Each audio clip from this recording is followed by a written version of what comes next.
the government came out with some very broad policy guidelines informed by the need to strengthen our food systems.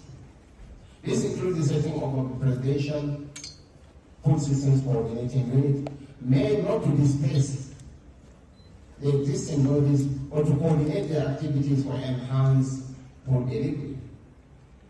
And issues like the food support mechanism in the Northeast and the North-East, we applaud the World Food Program and other multilateral agencies that came to support of our people.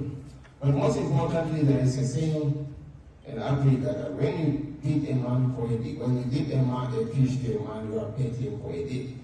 If you teach him how to fish, you are paid him for life.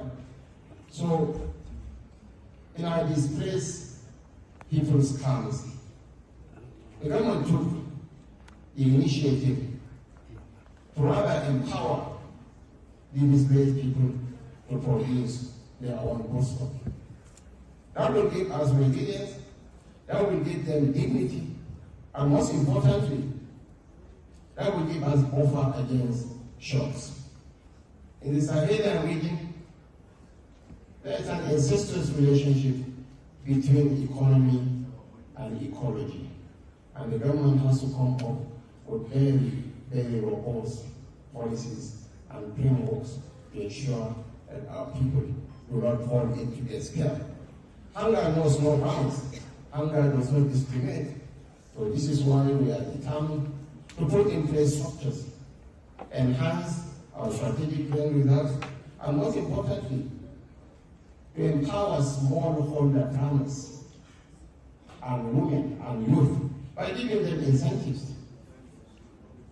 Our belief is that our agriculture should be market-driven, not about handouts.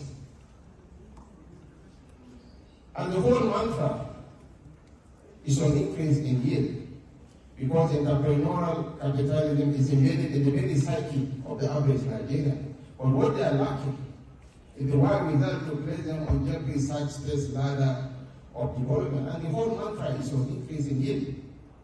To me, as the Vice President of Nigeria, people talk about GM foods.